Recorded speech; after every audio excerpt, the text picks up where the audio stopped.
یہ ربیع الاول کا مہینہ ہے اور یہ وہ عظیم مہینہ ہے جس میں اللہ تبارک و تعالی نے اس پوری کائنات کے لیے اور اس کائنات میں رہنے والی تمام مخلوق کے لیے رحمت بنا کر نبی مصطفیٰ صلی اللہ علیہ وسلم کو اس دنیا میں مبعوث فرمایا۔ یہی وہ مہینہ ہے جس میں مکۃ المکرمہ میں ہدایت کا آفتاب طلوع ہوا۔ یہی وہ مہینہ ہے جس میں رسالت کے ماہتاب کی کرنیں اس دنیا کے اوپر جلوگر ہوئیں۔ اسی مہینے میں نبی مصطفیٰ سید الکونین امام الانبیاء والمرسلین فخر الموجودات شفیع المذنبین رسول اللہ صلی اللہ علیہ وسلم کی ولادت باسعادت ہوئی۔ نبی مصطفیٰ صلی اللہ علیہ وسلم کی اس دنیا کے اندر آمد صرف ایک بچے کی اور ایک انسان کی اس دنیا کے اندر آمد نہیں تھی، بلکہ یہ کائنات ظلم و جور کی جس تاریکی کے اندر تھی، اس کائنات کے اندر ضلالت و گمراہیوں کی جیسی دلدلیں پائی جاتی تھیں،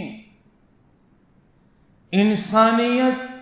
حیوانیت کے جس لیول پر پہنچ چکی تھی، جہاں بچیوں کو لڑکیوں کو زندہ درگور کر دیا جاتا تھا، جہاں ہر طرح کا گناہ اور ہر طرح کا کرائم موجود تھا، جہاں ایک طاقتور ایک کمزور کو لقمہ بنا لیتا تھا، ایک طاقتور ایک کمزور کے اوپر ظلم کے تمام پہاڑ توڑ دیتا تھا، انسانیت سسک رہی تھی۔ ایسے موقع پر اللہ تبارک و تعالی نے اس انسانیت کی فلاح و بہبود کے لیے، اس انسانیت کی کامیابی و کامرانی کے لیے، اس انسانیت کو جرائم کے دلدلوں سے نکالنے کے لیے، گمراہی کی تاریکیوں سے نور اور روشنی کی طرف لانے کے لیے، شیطانی راستوں سے ہٹا کر خدائی اور الہی راستوں پر گامزن کرنے کے لیے اپنے حبیب محمد عربی صلی اللہ علیہ وسلم کو اس دنیا کے اندر مبعوث فرمایا۔ آپ صلی اللہ علیہ وسلم کی مقدس ہستی وہ ہے کہ اس پوری کائنات کا جو بنانے والا ہے، یعنی اللہ تبارک و تعالی، اللہ کے بعد اگر کسی ہستی کا مقام و مرتبہ ہے، اللہ کے بعد اگر سب سے زیادہ شرافت، فضیلت، قداست، طہارت کسی ذات کے اندر ہے تو وہ ہمارے نبی پاک صلی اللہ علیہ وسلم کی ذات اقدس ہے۔ اللہ تبارک و تعالی کے بعد اگر کسی کا مقام و مرتبہ ہے تو وہ ہمارے نبی مصطفیٰ صلی اللہ علیہ وسلم کی ذات گرامی ہے۔ اللہ تبارک و تعالی کے بعد اگر کوئی ہستی اس پوری کائنات کے لیے محسن کی حیثیت رکھتی ہے، اس پوری کائنات کے لیے رحمت کی حیثیت رکھتی ہے، اس پوری کائنات کو گمراہیوں سے اور تکلیفوں سے نکالنے کا سب سے زیادہ درد اگر کوئی ہستی رکھتی ہے تو وہ رسول اللہ صلی اللہ علیہ وسلم کی ذات اقدس سے۔ نبی مصطفیٰ صلی اللہ علیہ وسلم کا مقام و مرتبہ قرآن نے بیان کیا، احادیث شریفہ کے اندر بالکل واضح اور جلی الفاظوں کے اندر موجود ہے، اور نہ صرف اسلام اور اسلامک لٹریچر نے ہمارے نبی صلی اللہ علیہ وسلم کی فضیلت اور عظمت کو بیان کیا ہے، بلکہ اس کائنات کے اندر جتنے انسان رہتے ہیں، چاہے وہ کسی بھی ریلیجن سے، کسی بھی مذہب سے بلونگ کرتے ہوں، کسی بھی دین سے ان کا تعلق ہو، تقریباً ہر مذہب کے ماننے والے لوگوں نے ہمارے نبی صلی اللہ علیہ وسلم کی شان اقدس کے اندر قصیدے پڑھے ہیں، اشعار گنگنائے ہیں، نبی پاک صلی اللہ علیہ وسلم کی شان میں نعتیہ کلام پیش کیا ہے، اور یہی نہیں بلکہ پوری کتابیں بھی لکھی ہیں۔ آپ جانتے ہیں کہ ایک مشہور کتاب ہے جس کا نام دی 100 ہے، جس کا آتھر، جس کا مصنف اور لکھنے والا کرسچن ہے، عیسائی ہے۔ اس نے اپنے طور پر دنیا کی 100 عظیم شخصیات کو اس کتاب کے اندر جگہ دی ہے، دنیا کی 100 عظیم شخصیات کے بارے میں لکھا ہے، ان کے کارناموں کے بارے میں لکھا ہے، انسانیت کے لیے انہوں نے جو بہترین کارہائے نمایاں انجام دیے ہیں ان کو اس نے خراج عقیدت پیش کیا ہے۔ وہ ریلیجن کے اعتبار سے، مذہب کے اعتبار سے کرسچن ہے، وہ کرسچینیٹی کو، عیسائیت کو وہ مانتا ہے، وہ حضرت عیسیٰ علیہ السلام کو اپنا نبی مانتا ہے، حضرت موسیٰ کو بھی اپنا نبی نہیں مانتا، اور ہمارے نبی صلی اللہ علیہ وسلم کو بھی اپنا نبی نہیں مانتا۔ اس کے باوجود اس نے اپنی کتاب میں سب سے پہلے جس ہستی کو جگہ دی ہے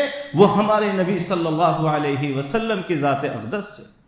اس کو ماننا پڑا کہ نبی مصطفیٰ صلی اللہ علیہ وسلم کی شخصیت ایسی انقلاب آفرین شخصیت تھی جنہوں نے انسانیت کے لیے سب سے زیادہ بہترین کام کیے ہیں، جنہوں نے انسانیت کو فلاح و بہبود کا راستہ دکھایا ہے، جنہوں نے انسانیت کے لیے سب سے زیادہ اچھے کام کیے ہیں، اس کا اس نے اعتراف کیا۔ اور کرسچن ہونے کے باوجود، عیسائی ہونے کے باوجود اس نے عیسیٰ علیہ السلام کو سب سے پہلے نہیں لکھا، اس نے عیسیٰ علیہ السلام کو اپنی کتاب میں سب سے پہلے جگہ نہیں دی، بلکہ نبی مصطفیٰ رحمت للعالمین صلی اللہ علیہ وسلم کی ذات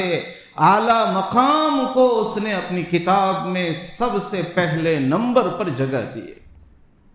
اور اس کے علاوہ بھی ایک سلسلہ، لمبا سلسلہ ہے۔ خود ہندوستان کے بہت سارے ہندو رائٹرز نے، مصنفین نے پوری سوانح حیات لکھی ہے، سیرت طیبہ کے اوپر پوری کتابیں لکھی ہیں، اور اسی طرح سے دنیا کے مختلف خطوں میں، علاقوں میں جو لوگ بستے ہیں ان سب کو اعتراف کرنا پڑتا ہے نبی رحمت صلی اللہ علیہ وسلم کی ذات اقدس کے حوالے سے۔ تو ہمارے نبی صلی اللہ علیہ وسلم کی جو ذات والا صفات ہیں وہ معمولی شخصیت نہیں، یہ وہ مہینہ وہ ہے کہ جس کے اندر آپ اللہ تبارک و تعالی نے رسول اللہ صلی اللہ علیہ وسلم کو اس دنیا کے اندر مبعوث فرمایا، اس دنیا کے اندر بھیجا۔ رسول اللہ صلی اللہ علیہ وسلم کی ذات سے جس طرح سے غیر مسلمین محبت کرتے ہیں، دیگر ریلیجن کے لوگ محبت کرتے ہیں، اسی طرح سے مسلمان بھی بہت زیادہ محبت کرتے ہیں۔ شاید کہ کوئی مسلمان ایسا ہو کہ جس کے دل میں نبی پاک صلی اللہ علیہ وسلم کی محبت موجزن نہ ہو، جس کا دل آپ صلی اللہ علیہ وسلم کی محبت سے معمور اور بھرا ہوا نہ ہو۔ لیکن ہمارے لیے یہاں پر ایک چیز ہمارے لیے نوٹس کرنے کی یہ ہے کہ ہم ہمارے نبی صلی اللہ علیہ وسلم سے محبت کرتے ہیں، ہم اپنی زبان سے اس کے دعوے بھی کرتے ہیں، ہم حب نبی صلی اللہ علیہ وسلم کے نعرے بلند کرتے ہیں، ہم عشق رسالت مآب صلی اللہ علیہ وسلم کا آوازہ لگاتے ہیں، ہم اس کے دعوے کرتے ہیں، لیکن کیا ہمارا کردار، کیا ہمارا اخلاق، کیا ہمارے اعمال، اور کیا ہمارا چہرہ، کیا ہماری زندگی، کیا ہمارے دن، کیا ہماری راتیں، کیا ہمارے شب و روز کے معمولات اس کی گواہی دیتے ہیں کہ ہم نبی پاک صلی اللہ علیہ وسلم سے محبت کرتے ہیں؟ رسول صلی اللہ علیہ وسلم سے محبت کرنے کا مطلب یہ ہے کہ ہم ہمارے نبی صلی اللہ علیہ وسلم کو اپنی زندگی کے ہر موڑ پر، اپنی زندگی کے ہر معاملے میں نمونہ بنائیں۔ ہمارے نبی صلی اللہ علیہ وسلم کی زندگی جو ایک روشن کتاب کی طرح سے ہے، پوری تفصیلات کے ساتھ تمام چیزیں موجود ہیں۔ اس کائنات کے اندر کوئی ہستی ایسی نہیں ہے جس کی زندگی کو اتنی تفصیل کے ساتھ بیان کیا گیا ہو، امت کے سامنے پیش کیا گیا ہو، اور نہ صرف پیش کیا گیا بلکہ آتھینٹک انداز میں پیش کیا گیا، مستند طریقے پر پیش کیا گیا، کوئی انگلی نہیں رکھتا اس طرح سے پیش کیا گیا ہے۔ ہسٹری کس طرح سے رائٹ کی جاتی ہے، تاریخ کس طرح سے لکھی جاتی ہے، اپنے نبی کے حالات کو کس طرح سے محفوظ کیا جاتا ہے، یہ اگر کسی نے سیکھا ہے تو مسلمانوں سے سیکھا ہے، صحابہ سے سیکھا ہے، اور اسی طرح سے رجال حدیث سے سیکھا ہے، جس طرح سے حدیثوں کی حفاظت ہوئی ہے، اور رسول اللہ صلی اللہ علیہ وسلم کے اقوال، افعال، اعمال، ارشادات، تقریرات، اور ہمارے نبی صلی اللہ علیہ وسلم کے حالات و صفات کی جس طرح سے حفاظت ہوئی ہے، اس پوری روح زمین پر آدم علیہ السلام سے لے کر قیامت تک جو جتنے انسان پیدا ہونے والے ہیں، ہمارے نبی کے علاوہ کوئی شخص ایسا نہیں ہے جس کی زندگی کے تمام حالات پوری باریک بینی کے ساتھ، پوری تفصیل کے ساتھ موجود ہوں اور اتنے مستند طریقے پر موجود ہوں۔ کوئی ایسی ہستی نہ پیدا ہوئی ہے اور نہ قیامت تک پیدا ہوگی۔ تو ہمارے سامنے ہمارے نبی صلی اللہ علیہ وسلم کی عملی زندگی ایک روشن کتاب کی طرح سے کھلی ہوئی ہے، لیکن اس کے باوجود ہمارے مسلمانوں کا ایک بڑا طبقہ ایسا ہے جو نبی پاک صلی اللہ علیہ وسلم سے عشق کے دعوے، محبت کے دعوے تو ضرور کرتا ہے، اور یہ مبارک دعوے ہیں، لیکن وہ اپنی زندگی میں نمونہ ہمارے نبی صلی اللہ علیہ وسلم کو نہیں بناتا۔ وہ اپنی زندگی میں نمونہ بناتا ہے تو کسی فلمی ایکٹر کو بناتا ہے، کسی سیلیبریٹی کو بناتا ہے، کسی کھلاڑی کو بناتا ہے، اور اسی طرح سے زندگی کے مختلف شعبہ جات کے اندر جو مختلف لوگ ہیں جو کچھ نہ کچھ اپنے طور پر ایک نیا کر فیم حاصل کرتے ہیں، شہرت حاصل کرتے ہیں، اور ان کے فالوورز کی تعداد وہ بھی صرف سوشل میڈیا کے اوپر زیادہ ہوتی ہے۔ جو ریل کے لوگ ہوتے ہیں، جو اسکرین کے لوگ ہوتے ہیں، ریل زندگی کے لوگ نہیں ہوتے، زمین سے ان کا کوئی تعلق نہیں ہوتا، ایسے لوگوں کو ہمارا نوجوان اور ہمارے بہت سارے مسلمان ایسے لوگوں کو فالو کرتے ہیں، ان کو نمونہ بناتے ہیں، ان کو آئیڈیل بناتے ہیں، اور ان کی جیسی لائف اسٹائل گزارنے، اختیار کرنے، اڈاپٹ کرنے کے خواب دیکھتے ہیں۔ ہمیں یہاں پر سوچنا چاہیے کہ ہمیں آئیڈیل کس کو بنانا چاہیے، اپنی زندگی کے لیے ہو یا اپنے بچوں کی زندگی کے لیے ہو یا اپنے گھر کے لیے ہو، آنے والی نسل کو سبق اور میسج دینے کے لیے ہو۔ ہمیں کیا آئیڈیل ایسے لوگوں کو بنانا چاہیے جو زناکار ہیں، جو چور ہیں، جو حرام خور ہیں، جو جھوٹے ہیں، جن کی ریل کی زندگی الگ ہوتی ہے، ریئل لائف ان کی الگ ہوتی ہے، جو ڈرگز کے عادی ہیں، نشے کے عادی ہیں، جو سماج میں، معاشرے کے اندر غلط چیزوں کو پروموٹ کرتے ہیں، جوا اور سٹا اور اسی طرح سے نشہ، گٹکے وغیرہ کا وہ ایڈورٹائزمنٹ کرتے ہیں، وہاں سے وہ نوجوانوں کو ایک غلط رخ دینے کی کوشش کرتے ہیں۔ کیا ہمیں ایسے لوگوں کو فالو کرنا چاہیے، ایسے لوگوں کو اپنا آئیڈیل بنانا چاہیے، یا کسی ایسی ذات کو، کسی ایسی ہستی کو اپنا آئیڈیل اور نمونہ بنانا چاہیے جو ہر اعتبار سے کامل و مکمل و اکمل ہو، جو ہر اعتبار سے کمپلیٹ ہو، انسانیت کی تمام اعلیٰ صفات جن کے اندر پائی جاتی ہوں، بشری اعتبار سے کوئی نقص، کوئی کمی ان کے اندر موجود نہ ہو، اور ایسی ذات صرف اور صرف کس کی ہے؟ ہمارے نبی مصطفیٰ صلی اللہ علیہ وسلم کی۔ ہر اعتبار سے اللہ نے اپنے حبیب کو کامل، مکمل بنایا تھا،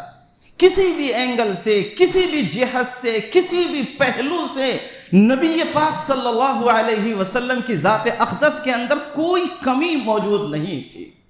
کوئی بھی کمی، کوتاہی، خطا کہیں سے کہیں تک موجود نہیں تھی۔ اللہ تبارک و تعالی نے جسم کے اعتبار سے، جثے کے اعتبار سے، پرسنالٹی کے اعتبار سے، خوبصورتی کے اعتبار سے بھی اپنے حبیب صلی اللہ علیہ وسلم کو تمام انسانوں میں سب سے زیادہ خوبصورت پیدا کیا تھا۔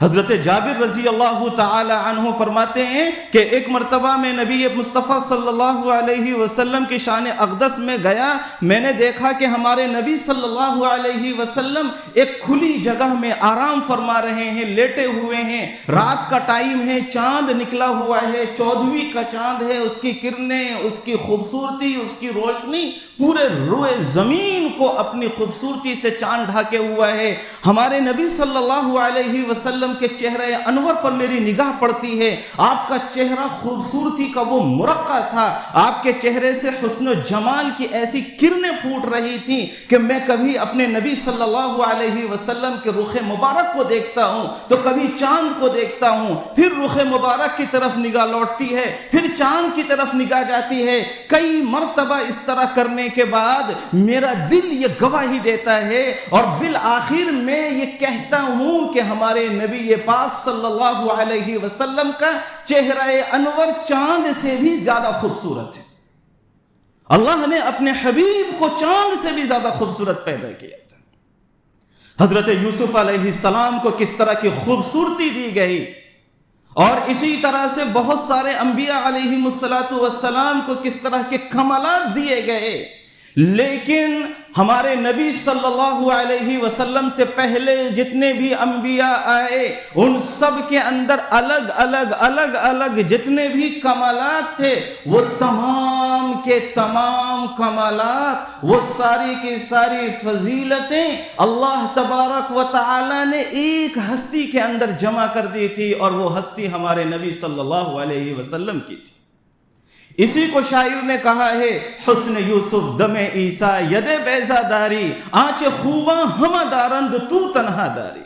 جتنی خوبیاں تمام نبیوں کے اندر تھی، وہ ساری کی ساری خوبیاں تنہا نبی مصطفیٰ صلی اللہ علیہ وسلم کی ذات اقدس کے اندر تھی۔ رسول اللہ صلی اللہ علیہ وسلم کا حسن و جمال، ہمارے نبی پاک صلی اللہ علیہ وسلم کی خوبصورتی کس درجہ کی تھی۔ حضرت حسان بن ثابت رضی اللہ تعالی عنہ جو شاعر رسول ہیں، وہ اس کو بیان کرتے ہوئے کہتے ہیں، وَأَحْسَنُ مِنْكَ لَمْ تَرَى قط عيني وأجمل منك لم تلد النساء خلقت مبرأ من كل عيب كأنك قد خلقت كما تشاء۔ حضرت حسان کہتے ہیں کہ آپ سے زیادہ حسین میری نگاہوں نے کبھی کسی کو نہیں دیکھا۔ وہ کہتے ہیں کہ آپ سے زیادہ خوبصورت بچہ آج تک کسی ماں نے پیدا نہیں کیا۔ وہ کہتے ہیں کہ آپ تمام انسانی عیبوں سے پاک اور صاف ہو کر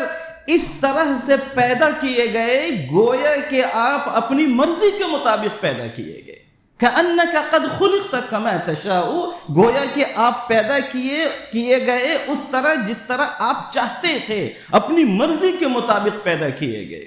تو ہمارے نبی پاک صلی اللہ علیہ وسلم کا حسن و جمال اور خوبصورتی بھی تمام کائنات کی چیزوں سے بڑھ کر تھی۔ اللہ کے نبی صلی اللہ علیہ وسلم اخلاق کے اعتبار سے بھی تمام لوگوں میں سب سے اعلیٰ تھے، تمام انسانوں میں سب سے اعلیٰ تھے، تمام مخلوق میں سب سے اعلیٰ تھے۔ اللہ کے نبی کے اخلاق کو تو قرآن کریم نے بیان کیا ہے، وَإِنَّكَ لَعَلَىٰ خُلُقٍ عَظِيمٍ، آپ عظیم اخلاق کے مالک ہیں۔ خود قرآن جن کے اخلاق کی گواہی دیتا ہو، ان سے بہتر اخلاق کس کے ہو سکتے ہیں؟ ان سے بہتر کردار کس کا ہو سکتا ہے؟ ان سے بہتر حسن و سلوک کرنے والی شخصیت کون ہو سکتی ہے؟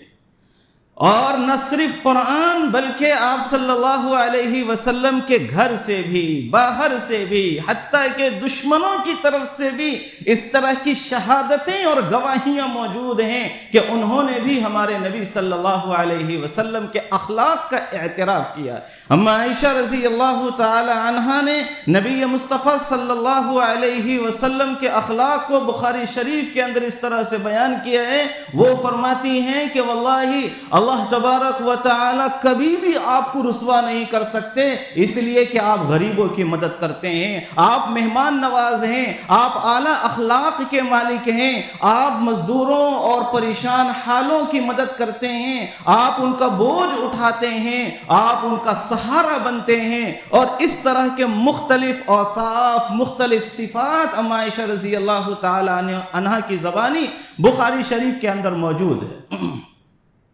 حضرت عائشہ رضی اللہ تعالی عنہا ہوں یا ان کے علاوہ اور بھی صحابہ ہوں اور اسی طرح سے دیگر حضرات ہوں، ان سب نے رسول اللہ صلی اللہ علیہ وسلم کے اخلاق کا اعتراف فرمایا۔ ہمارے نبی پاک صلی اللہ علیہ وسلم کی تواضع اور آپ صلی اللہ علیہ وسلم کی عاجزی اس درجہ کی تھی کہ شاید کوئی شخص اس کی ادنیٰ نظیر اور مثال بھی پیش کر سکے۔ نبی پاک صلی اللہ علیہ وسلم ایک مرتبہ اپنے صحابہ کے درمیان موجود تھے، ایک دیہاتی شخص آ کر آپ صلی اللہ علیہ وسلم کی چادر کو، پہلے صرف دو ہی کپڑے پہنے جاتے تھے، ایک چادر نیچے باندھی جاتی تھی اور ایک چادر اوپر اوڑھی جاتی تھی، جس طرح کے احرام میں ہم کپڑے باندھتے ہیں اسی طرح کے کپڑے شروع اسلام کے اندر صحابہ باندھتے تھے۔ ان کے پاس ہماری طرح کے ایسے کپڑے موجود نہیں تھے کہ الگ الگ ڈیزائن کے، الگ الگ برانڈ کے، الگ الگ کوالٹی کے کپڑے ہوں۔ وہ بہت ہی غربت کا زمانہ تھا، قسم پرسی کا زمانہ تھا، چنانچہ حضور پاک صلی اللہ علیہ وسلم کے اوپر جو چادر پڑی ہوئی تھی، وہ دیہاتی شخص آتا ہے اور اس چادر کو اتنی زور سے کھینچتا ہے کہ حضور کی گردن دب جاتی ہے، ایسی گستاخی کرتا ہے۔ صحابہ کرام رضوان اللہ علیہم اجمعین اس کو سبق سکھانے کا ارادہ رکھتے ہیں، صحابہ چاہتے ہیں کہ اس کو ڈانٹا جائے اور اس کو سمجھایا جائے، لیکن آپ صلی اللہ علیہ وسلم نہ خود اپنی زبان سے کچھ کہتے ہیں اور نہ اپنے صحابہ کو اس کی اجازت دیتے ہیں کہ آپ ان کو کچھ کہیں۔ اس سے بڑی کیا مثال ہوگی کہ مکہ المکرمہ میں ہمارے نبی صلی اللہ علیہ وسلم نے جو زندگی گزاری ہے اسلام کے بعد، مکہ والوں نے شاید ہی کوئی تکلیف دینے کا راستہ طریقہ ہو جو چھوڑا ہو، تمام حربیں انہوں نے استعمال کیے جس طرح سے بھی تکلیف پہنچائی جا سکتی ہے، حتیٰ کہ جب ان کے تمام حربیں فیل ہو گئے تو انہوں نے آخری کوشش کیا کی تھی؟ ہمارے نبی صلی اللہ علیہ وسلم کو قتل کرنے کی کوشش کی، جس کے بعد اللہ تبارک و تعالی نے ہجرت کا حکم دیا تھا۔ یہ تمام کے تمام مظالم کی داستانیں صحابہ کے ذہن و دماغ کے اندر بھی ہیں، ہمارے نبی کے ذہن و دماغ کے اندر بھی ہیں، وہ ساری کی ساری چیزیں موجود ہیں کہ انہوں نے کس طرح سے ستایا ہے، تکلیفیں دی ہیں، زندگی اچیرن بنائی ہے، حتیٰ کہ مکے سے نکلنے پر مجبور کر دیا، اپنے وطن کو چھوڑنے پر مجبور کر دیا۔ لیکن 8 سال کے بعد جب مکہ فتح ہوتا ہے تو ہمارے نبی صلی اللہ علیہ وسلم کیا کسی سے انتقام لیتے؟ کیا انتقامی بدلہ کسی سے بھی لیا گیا؟